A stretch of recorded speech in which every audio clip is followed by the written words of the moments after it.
नमस्कार, मी जगदीश देशमुख. जय महाराष्ट्रामध्ये आपल्या सगळ्यांचं स्वागत. सुरुवातीलाच बातमी लालबाग राजाच्या विसर्जनासंदर्भात. मुंबईतील लालबागच्या राजाचं तब्बल 33 तासांनी विसर्जन झालंय. खरं तर सकाळी 9च्या सुमारालाच लालबागच्या राजाची मिरवणूक गिरगाव चौपाटीवर दाखल झाली होती. मात्र भरतीची वेळ नीट न समजल्यामुळे आणि आधुनिक तराफ्यामध्ये तांत्रिक बिघाड झाल्यानं विसर्जन लांबत गेलं. दिवसभर अनेकदा विसर्जनाचा प्रयत्न केला गेला. अखेर रात्री 9:15च्या सुमारास लालबागच्या राजाचं विसर्जन हे पार पडलंय. अधिक माहिती घेऊया. आपले प्रतिनिधी शुभम उमाळे आपल्या सोबत जोडलेले आहेत. शुभम, खरं तर लालबागच्या राजाचं 33 तासांनी विसर्जन झालेलं आहे, मात्र यामुळे अनेक प्रश्न उपस्थित होत आहेत.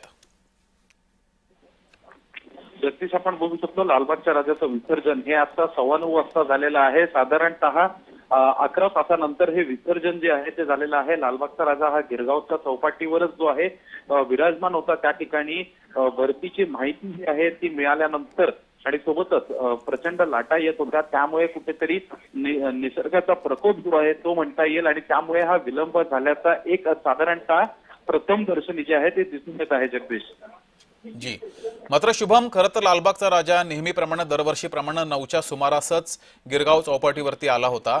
त्यानंतर मात्र दिवसभर या ठिकाणी थांबावं लागलेलं आहे. तराफ्यामध्ये सुद्धा बिघाड झाला होता. तराफ्यामध्ये नेमका काय बिघाड झाला होता? अर्थातच तराफ्यामध्ये लालबागच्या राजाची मूर्ती जी आहे ती तराफ्यामध्ये आणण्यासाठी लालबागच्या राजाचा पाठ जो आहे तो तराफ्यामध्ये चढून घेण्यासाठी जो आहे तो कुठेतरी अडचणी ज्या आहेत त्या सातत्याने येत होत्या. मोठमोठ्या लाटा ज्या आहेत त्या देखील उसळत होत्या. भरतीची वेळ जी आहे ती सांगण्यात आली होती आणि त्यामुळे कुठेतरी अडचणी ज्या आहेत त्या येत होत्या. हा पहिलाच प्रयोग होता लालबागच्या राजाला या नवीन तराफावर घेऊन विसर्जनासाठीचा आणि मात्र कुठेतरी ज्या भरती आली होती, निसर्गाचा प्रकोप जो झाला होता त्यामुळे जो आहे विलंब हा झाला. जगदीश जी, मात्र शुभम, तराफा नवीन होता तर या तराफ्या संदर्भात आधीच कुठली खबरदारी घेतली नव्हती का मंडळानं किंवा ज्यांनी तराफा बनवला त्यांनी? अर्थातच काही प्रश्नांची उत्तरं जी आहेत त्याची उत्तरं मिळणं हे कठीणच झालेलं आहे. पण अशामध्ये कुठेतरी सर्व महाराष्ट्रामध्ये आणि देशामध्ये चर्चा सुरू आहे.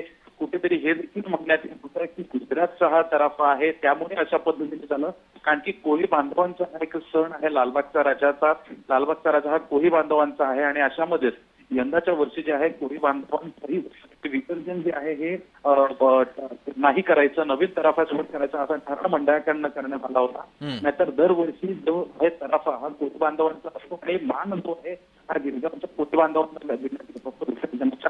मात्र यावर्षी हे बदल झालेत आणि हे बदल जे आहेत नवीन तराफ्याबद्दलचे झालेले याचाच कुठेतरी हा फटका बसलेला आहे. जगदीश, मात्र शुभम, ही एक बाजू जरी आपण समजून घेतली तरी दुसरी बाजू मात्र गणेश भक्तांसाठी आनंदाची होती. ती म्हणजे त्यांचा लाडका बाप्पा जास्त तास त्यांच्यासोबत होता. कारण गिरगाव चौपाटीवरती ज्यावेळेस अनेक भाविकांना, मुंबईकरांना कळलं की लालबागच्या राजाचं विसर्जन व्हायला उशीर होतोय, त्यानंतर मुंबईकरांची रीग ही गिरगाव चौपाटीकडे लागली होती आणि लाडक्या बाप्पाचं दर्शन घेण्यासाठी प्रचंड गर्दी गणेश भक्तांनी गिरगाव चौपाटीवरती केली होती. हा एक वेगळा भाग आहे.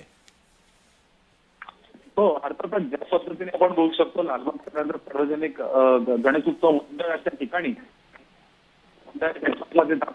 त्यावेळी प्रचंड मोठी गर्दी जी आहे ती होत असते आणि देशभरातून दुनियाभरातून नागरिक जे आहेत ते या ठिकाणी येत असतात, चरणी लीन होण्यासाठी येत असतात.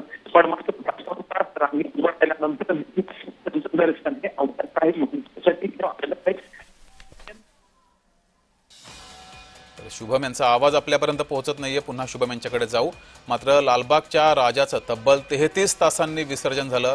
दरवर्षीप्रमाणे लालबागचा राजा सकाळी 9 वाजता गिरगाव चौपाटी या ठिकाणी दाखल झाला होता. त्यानंतर त्याच वेळामध्ये पुढच्या अर्ध्या एक तासामध्ये विसर्जन होणं गरजेचं होतं. मात्र समुद्राला भरती होती आणि जो तराफा, नवीन अत्याधुनिक तराफा आणला गेला होता त्या तराफ्यात काही तांत्रिक बिघाड झाला.